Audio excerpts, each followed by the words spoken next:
करेंगे। अब देखो, स्पष्ट रूप से कहता है कि पहले हमारे पास जितने भी चीजें थी, चाहे वो टेलीविजन हो, कार हो, कपड़ा हो, ठीक है, इसकी बहुत सारा आइटम आपको नहीं मिलता था, बहुत सारा मतलब उसका जो है प्रकार नहीं था, आपके पास चॉइस नहीं था कि हमको ये कार छोड़ के वो कार खरीदना है। होता क्या था कि हमारे पास एक दो कार होती थी।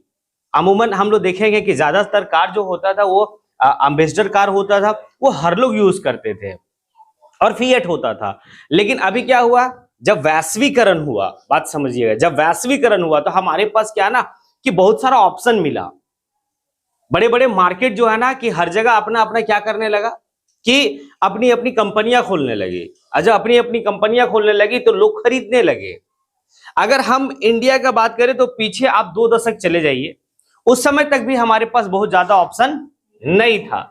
लेकिन अभी जो हमारा जो बाजार परिवर्तन हुआ है वो जबरदस्त तरीके से बाजार परिवर्तन हुआ है, और वो जो बाजार परिवर्तन हुआ तो उसमें हमारे पास बहुत ज्यादा ऑप्शन भी देखने को मिल जा रहा है कि भैया ये सामान नहीं खरीदेंगे तो वो सामान हमारे पास अवेलेबल है, पहले ऐसा नहीं था। और इसका एक कारण है, वो है वैश्वीकरण, उसका वैश्वीकरण है। बता रही समझ में, ये इस चीज को बताया है।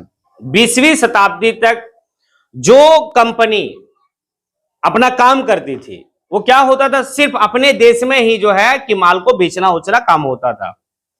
लेकिन 21वीं शताब्दी और आज वर्तमान की अगर हम बात करें तो इसमें देखने को यह मिलता है कि कंपनी जो है बहुदेशीय कंपनी बन गई।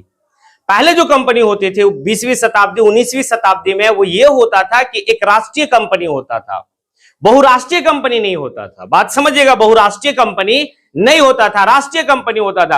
लेकिन जैसे ही हम 21वीं सदी की ओर चलते गए, आधुनिक युग की ओर चलते गए, धीरे धीरे वो जो है वो क्या है, बहुराष्ट्रीय कंपनी होता चला गया। जब बहुराष्ट्रीय कंपनी किसी देश में प्रवेश करती है उत्पादन के लिए, अगर किसी देश को वो सेलेक्ट करता है, फॉर एग्जाम्पल आपको फिर से वहीं लेके चलते हैं, कोई एक कंपनी है, मोटर कार की कंपनी अमेरिका की है, ठीक है जी, मोटर कार की कंपनी अमेरिका की है, और वो इंडिया में अपना उत्पादन या कारखाना या कार्यालय खोलना चाहता है, तो पता है वो करेगा क्या, सबसे पहले वो ये देखेगा कि सरकार की नीति क्या क्या है, क्या सरकार हमें जमीन मुहैया करवा सकता है या नहीं करवा सकता है। अच्छा, उसको लगेगा कि हम सिंगल जो है कि कंपनी वहां जाकर नहीं खोलेंगे, तो हो सकता है कि यहां पर कोई जो है कि हमारे देश के कंपनी के साथ वो अटैच होकर भी खोल सकता है। और दूसरा, सरकार की नीति को देखा, सरकार कितना जल्दी उसको, जैसे कोई सा भी उत्पादन के लिए बड़ा सा इलाका चाहिए, बड़ा इलाका चाहिए, सरकार की नीति पर हमेशा नजर रखेगा। वो सरकार की नीति पर इसलिए नजर रखेगा कि हमको क्या लाभ मिलेगा। ऐसा तो नहीं कि कंपनी हम लाने के बाद इंडिया में सरकार की नीति ऐसा है कि भैया यहां पर हम विफल हो जाए, क्योंकि कोई भी कंपनी चाहे बहुराष्ट्रीय कंपनी हो, वो निवेश तब करता है जब उसको लाभ अर्जित करने के लिए वो सोचता है।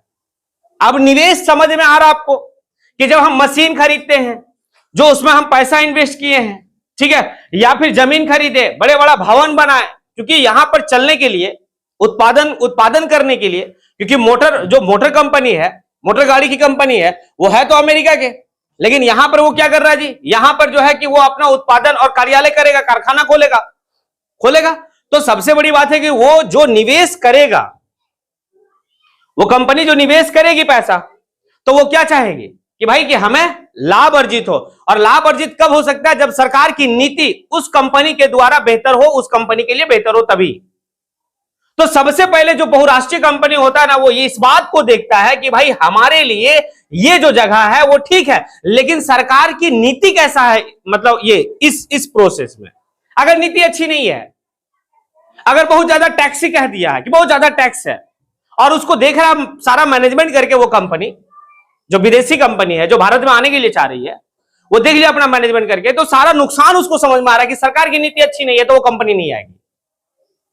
तो सबसे पहले क्या होता है, सरकार की नीति, तब जाकर जो है कि कोई कंपनी आपके देश में आएगी और वो यहां पर अपना उत्पादन वो करेगी, कार्यालय खोलेगी, उसके बाद आपका जो है कारखाना करेगा, तब प्रोसेस चलता है।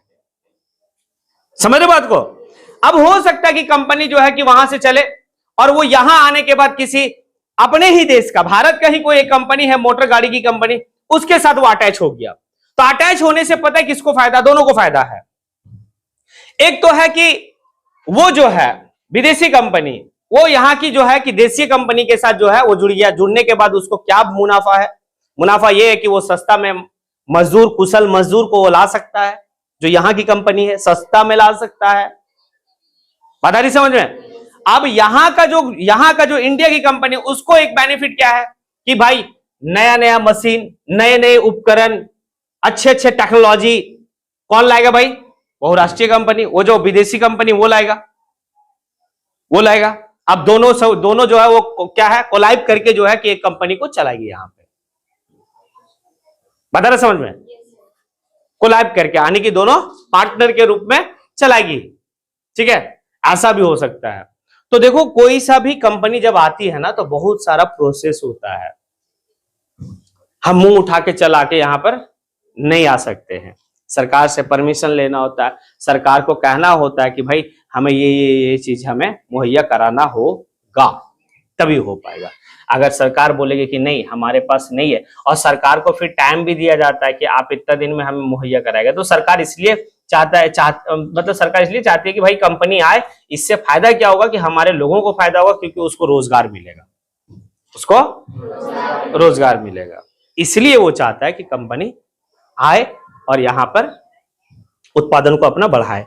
ठीक है, इससे क्या होगा, जब कंपनी आएगी और कंपनी आने के बाद जो है अगर वो उत्पादन को बढ़ाती है तो हमें क्या फायदा होगा? तो हमें यह फायदा होगा कि भाई कि हमारा अर्थव्यवस्था मजबूत होगा, हमारी अर्थव्यवस्था मजबूत होगा। इसीलिए तो इस बात को कहा जा रहा है वैश्वीकरण और भारतीय अर्थव्यवस्था।